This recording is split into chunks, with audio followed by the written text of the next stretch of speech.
When Moody's announces that India's GDP growth has slowed, many instinctively read it as a judgment, almost like a grade handed down by some external authority.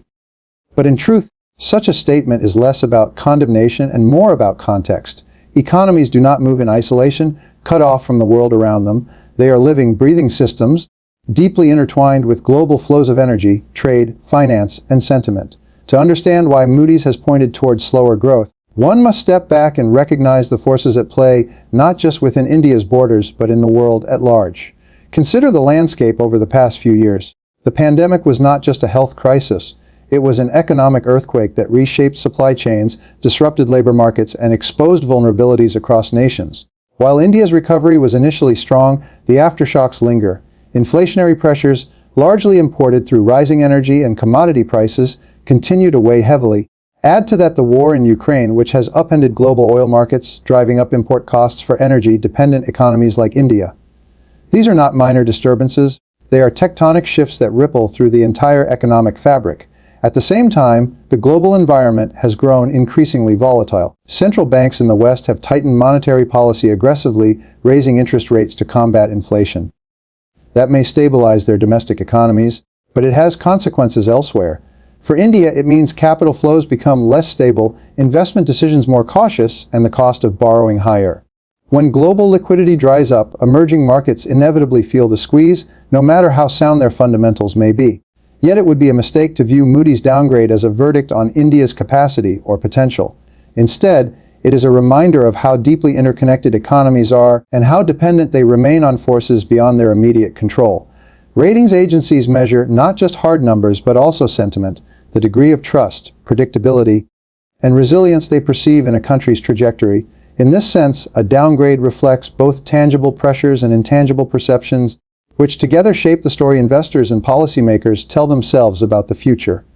There is also a psychological element that cannot be overlooked. When people hear that growth has slowed, confidence falters. Households become cautious, businesses hesitate, governments brace themselves. But this reaction often magnifies the very problem it seeks to avoid. An economy is not merely a machine of numbers, it is also a collective state of mind.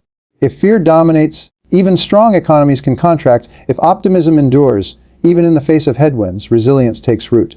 So rather than viewing this as a crisis, it is better understood as a moment of reckoning. The global environment is harsher, yes, but India has weathered storms before and often emerged stronger for them. Moody's may frame the slowdown as a weakness, but in truth, it is a call to awareness, a signal that adaptability, reform, and resilience must now take center stage. And perhaps the deeper lesson here is that no rating, no report, and no external agency can define a nation's destiny. They may measure trends, but they cannot measure determination. Numbers may fall, but resolve is immeasurable. The real question is not how India responds to Moody's judgment, but how it responds to the deeper forces shaping its future. Because in the end, it is not the slowdown that defines the story, it is the response. When we shift our focus from the global winds to the foundations within, we begin to see that India's slowdown is not just the result of external pressures. It also reveals something deeper, something structural. An economy is like a building. You can decorate its walls, you can expand its rooms, you can paint its surface to make it look impressive, but if the foundation is uneven, sooner or later, the cracks begin to show. India has achieved remarkable growth in the past decades, but much of that growth has rested heavily on consumption and services, while the underlying structure has not always kept pace with the demands of a modern, global economy. Think for a moment about infrastructure. While India has made great strides in roads, ports, and digital connectivity, the gap between aspiration and execution remains wide. Delays in project completion, regulatory hurdles, and inefficiencies in land acquisition all slow down the momentum of development. A growing economy requires not only investment but also speed, efficiency, and integration. Without these, the very arteries that should carry the lifeblood of commerce become clogged, and growth is inevitably constrained. Then there is the informal economy, vast and deeply embedded. On one hand, it reflects resilience, millions of small businesses, street vendors, and self-employed workers creating livelihoods in creative, adaptive ways. But on the other hand, it exposes fragility. Informality means lack of access to credit, lack of protection, lack of scalability. When global demand dips or domestic consumption slows, these workers are the first to suffer, and the shockwaves ripple outward. A system that leans so heavily on informality cannot easily translate growth into stability, nor can it protect its most vulnerable. Another challenge lies in the regulatory environment. While reforms have been introduced in taxation and digital governance, the burden of bureaucracy still weighs heavily. Investors often find themselves navigating a labyrinth of clearances, while small businesses struggle with compliance costs disproportionate to their size. Growth thrives in environments of clarity and trust, where risk is balanced by opportunity. But when uncertainty overshadows transparency, ambition slows down. And perhaps the most profound weakness is the over-reliance on consumption-driven growth. Consumption is necessary, it fuels demand, it drives industries, it creates jobs. But it cannot be the only pillar. Sustainable growth requires a broader base, strong manufacturing, technological innovation, robust exports, and deep investment in human capital. Without these, an economy risks running like a treadmill, a lot of movement, but limited forward progress. What this slowdown is revealing is not India's lack of strength, but the urgent need for recalibration. It is a reminder that true growth is not measured merely in percentages, but in the strength of the structures that sustain it. The slowdown is a mirror held up to the nation, asking whether it will continue patching the cracks or finally strengthen the foundation. And this is the choice every great economy must face at moments like these, whether to chase quick fixes that inflate numbers temporarily or to build patiently, deliberately, in a way that ensures resilience for generations. Because the truth is, numbers rise and fall, but structures endure. And if the foundation is rebuilt with clarity, vision, and courage, no slowdown can ever derail the larger story. If we take the next step in this exploration, we see that India's slowdown is not only about what happens inside its borders, but also about the way it is woven into the global economic fabric. No modern economy, especially one as ambitious as India's, exists in isolation. Trade, capital flows, investment, technology, these are the channels through which nations are connected, and they are also the channels through which shocks travel. To understand why Moody's has highlighted slower growth, we must recognize how external dependence shapes internal vulnerability. India's story has always been tied to global demand. Its IT sector, its export of services, its growing manufacturing ambitions all rely on markets beyond its own borders. When the United States or Europe faces a slowdown, when China shifts its strategies, when global consumption weakens, India cannot remain untouched. A garment manufacturer in Tirupur, a software engineer in Bangalore, or an auto parts supplier in Pune all feel the effects of orders shrinking, contracts delaying, and margins tightening. The slowdown is not just an abstraction in reports, it is lived in the factories, offices, and small businesses connected to the wider world. Global trade itself has entered a more turbulent phase. The promise of seamless globalization has been replaced with protectionism, tariff wars, and growing suspicion among nations. India faces rising barriers to its exports, whether through formal tariffs or informal restrictions. When countries turn inward to shield their own industries, economies like India's, still building scale and competitiveness, find it harder to secure a stable foothold. The very system that once promised integration now demands resilience against exclusion. Energy is another dimension of dependence. India imports a significant portion of its oil and gas, and when geopolitical tensions send prices soaring, the ripple effect is immediate. Transport costs rise, inflation accelerates, government spending is strained, and household budgets tighten. Growth slows not because of a lack of effort or vision, but because the levers of global pricing are beyond domestic control. It is a reminder that national progress is always in dialogue with forces far larger than itself. And then there is capital. Investment flows into emerging economies like India when the global environment feels stable and interest rates in developed markets are low. But when uncertainty rises, or when the U.S. Federal Reserve tightens its policies, capital retreats. This is not about India's inherent strength or weakness, it is about the psychology of investors, about risk and safety, about how quickly fear can override fundamentals. Dependence on such flows means that India must always prepare for cycles of boom and withdrawal, expansion and contraction. The deeper lesson here is not one of despair but of awareness.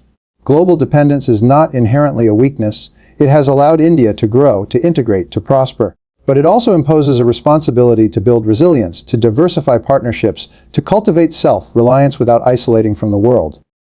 The slowdown, viewed in this light, is not merely an economic signal but a philosophical one. It reminds us that true strength lies not in avoiding vulnerability, but in managing it with foresight and discipline. And so, the question becomes, will India allow global shocks to dictate its rhythm, or will it learn to transform vulnerability into strategy? Because in the end, a nation's greatness is not measured by how it fares when the world is calm, but by how steadily it advances when the world itself is unsteady. There is another dimension to this slowdown that often escapes the attention of the public. Yet it may be more powerful than the numbers themselves, the role of perception. When Moody's or any rating agency issues its assessment, it is not just recording facts, it is shaping a narrative. Numbers in isolation do not move markets, but belief does. And what Moody's really influences is not only the balance sheet of a nation, but the confidence of those who interact with it. Think about it this way: investors, businesses, and governments are not purely rational machines. They act on trust, on the stories they believe, on the signals they receive. A downgrade from Moody's may be based on careful analysis, but once it is announced, it takes on a life of its own. Suddenly, international investors begin to ask whether India is as stable as they assumed. Domestic businesses reading the news may hold back on expansion. Even ordinary citizens, hearing that growth is slowing, start to adjust their expectations, sometimes reducing spending or delaying investments in their own futures. This chain reaction illustrates the profound psychological truth that perception often precedes reality. And this is where the power of narrative becomes clear. A rating agency does not govern India, nor does it control its resources, its people, or its potential. What it does control is a lens, a way of framing India to the world. And lenses, once applied, can magnify weaknesses or cast shadows on strengths. In the short term, this can feel like an unfair weight, but in the long term, it reminds us of how fragile confidence can be and how critical it is to manage not only the economy itself, but also the story told about the economy. This is not to say that Moody's or others act with malice. Their role is to caution, to warn, to highlight risks. But the danger lies when we begin to mistake their assessment for destiny. A downgrade may suggest difficulty, but it does not determine inevitability. India's potential is not diminished because an external institution has adjusted its outlook. Rather, it is challenged to demonstrate resilience beyond the limitations of perception. The deeper insight here is that economies are not simply built by data, policies, or projects. They are built by belief. Trust is the hidden currency that sustains growth. When people trust in the stability of a system, they invest, they innovate, they take risks. When that trust weakens, hesitation grows, and the slowdown deepens. Thus, the battle is fought not only on the ground of reforms and strategies, but also on the terrain of perception and confidence. And perhaps this is the lesson we must carry, that leadership in moments of slowdown is not only about correcting policies or balancing trade, but about sustaining belief in progress, in resilience, in the future. Because when trust collapses, even strong economies falter. But when trust endures, even the harshest rating cannot weaken the march forward. So the true challenge is not whether Moody's believes in India, it is whether India continues to believe in itself. And in the end, that is the only rating that truly matters. Every slowdown carries with it a hidden question. Is this a signal of decline, or is it an invitation to renewal? At first glance, weaker growth feels like a setback, an obstacle standing in the way of progress. But if we look closer, history reveals that some of the most transformative reforms, the boldest innovations, and the strongest institutions often emerge not in times of plenty, but in times of constraint. Prosperity can breed complacency. Difficulty, on the other hand, forces creativity, adaptation, and courage. India stands now at such a crossroads. A slowdown, while challenging, provides a rare moment of clarity. It strips away illusions and exposes what is fragile, compelling us to confront realities we might otherwise ignore. When the numbers were high, when the optimism was overflowing, structural reforms could always be delayed. There was no urgency to address them. But when growth cools, delay becomes dangerous, and in that urgency lies opportunity. Take taxation, for instance. A slowdown presses the government to think about widening the tax base, simplifying compliance, and ensuring that revenues are stable without overburdening growth. The same is true of labor reforms, policies long discussed but seldom implemented. In a high growth environment, there is always the temptation to leave difficult issues unresolved. In a slower one, necessity forces the hand. In this way, pressure becomes a catalyst and discomfort becomes the very reason for progress. Beyond policy, slowdowns also invite innovation. When demand weakens, businesses must think differently. They must cut inefficiencies, experiment with new models, and seek untapped markets. Many of the most successful companies in the world were built in recessions, not in booms, precisely because adversity sharpened their discipline. For India's entrepreneurs, this moment is not just about surviving, it is about using constraint as a trigger for ingenuity, building resilience that will serve them long after growth accelerates again. But perhaps the greatest opportunity lies in the deeper philosophical shift a slowdown can inspire. It challenges the idea that growth is only about speed and instead pushes us to ask about direction. What kind of growth is India pursuing? Is it inclusive, Is it sustainable? Is it building long-term capacity? Or just chasing short-term numbers? These questions often remain buried when GDP is rising quickly, but they surface when momentum slows. And if answered wisely, they can redefine the trajectory of the entire nation. So rather than seeing Moody's downgrade as a curtain falling, it can be seen as a spotlight turning on.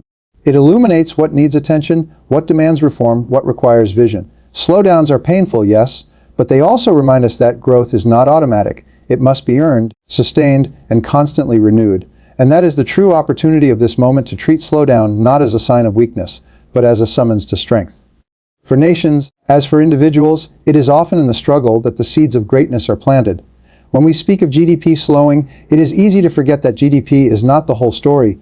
It is a measure, a useful one, but also a narrow one. It tells us how much we produce and consume, but it does not tell us how evenly that prosperity is shared, how sustainable it is, or how much it strengthens the deeper fabric of society. To reduce the idea of progress to a quarterly figure is like reducing the richness of life to a bank balance. Numbers may reflect one dimension of reality, but they cannot capture its essence. India's future will not be defined merely by whether its economy grows at 6% or 8%. The real question is, what kind of growth is it creating?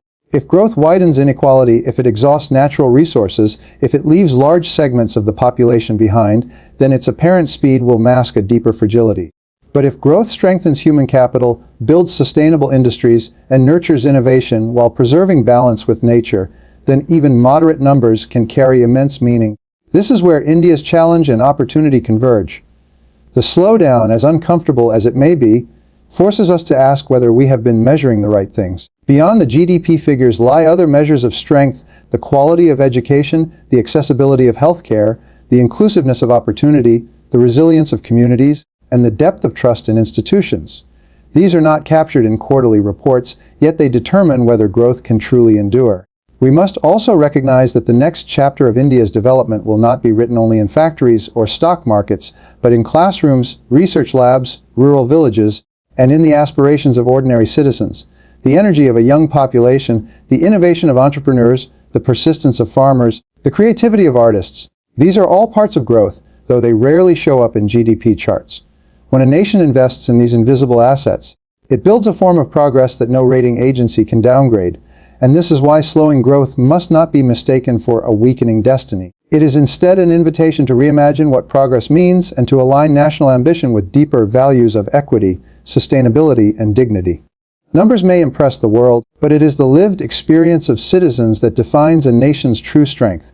The ultimate measure of India's success will not be how fast it grows, but how profoundly it uplifts. So while Moody speaks in the language of statistics, India must respond in the language of vision. Because in the end, it is not GDP that shapes the soul of a nation. It is the quality of life, the strength of its institutions, and the hope it offers to future generations. And that is the thought worth carrying forward. Growth is important, but greatness is greater. A slowdown may dim the numbers, but it cannot dim the destiny of a nation determined to rise.